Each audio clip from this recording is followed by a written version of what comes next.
We're out here in the Middle Moors getting ready to bury American burying beetles, which is an endangered insect that's been reintroduced to Nantucket, with some dead quail, and they'll hopefully reproduce using that quail. So here's the beetle. It's a big black and orange beetle. We've put a little bee tag onto it. It just bit me, nice. And that bee tag just helps us if we recapture it. We've caught these beetles using special baited traps, using rotten chicken.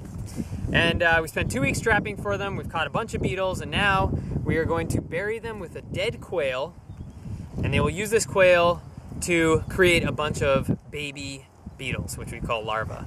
So now we're gonna put the quail in the hole, we're gonna put the beetles in the hole, and then we'll bury them and come back and check them in a couple days.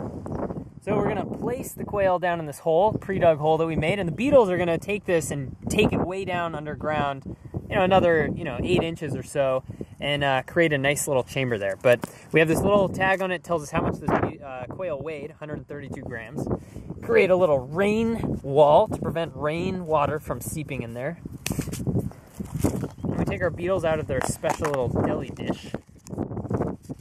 And they should, if all goes well, just climb right into the hole with their quail. And there she goes. And then we'll get the male out. There we go. So long, buddy. So they both kind of climb right in there. We're going to seal up the hole. And it should take them just 11 to 12 days to convert this one dead quail into up to 20 new American burying beetle babies. Let's finish covering up the hole. So it's been 11 days and we've returned to the spot where we provisioned our beetles. And it just so happens that we found this male escaping from this brood right here, which means hopefully that this is successful. And if you can see, he is covered in mites. That's a good sign. Usually they leave broods absolutely covered in these little phoretic mites, which help them keep the thing that they bury, whether it's a bird or a rat or whatever, free from fly eggs and all that stuff. Put the beetle, the male that we found, into a cooler to keep it cool. And now we're going to try to excavate this brood. So we pull the screen off that protects it from crows and cats and dogs and stuff like that.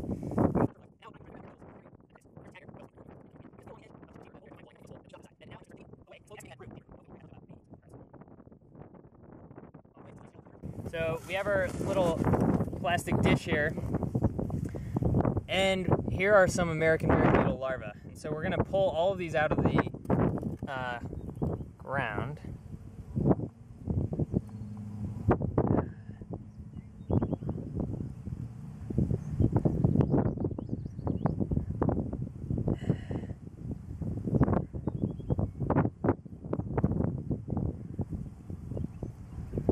Alright, here's what's remaining from the quail, still attached to the floss. That's pretty amazing. We're going to put in with the beetle larva. And here's another beetle larva. Really important not to hurt them as we excavate. But it's just in a nice little chamber underground that has smooth walls. Here's a good batch. Here's the female. This is really, really great, actually. We hardly ever catch both adults in a brood chamber. Putting some more beetle larvae. We'll just get all the remaining bits and pieces out. Okay, so that appears to be everything that was in here. And isn't that a beautiful sight? Endangered species coming back to Nantucket. So we've counted up our larvae here. We have 12 third instar larvae, which means that they're mostly grown. They're going to finish off this quail, and then they're going to go underground and pupate.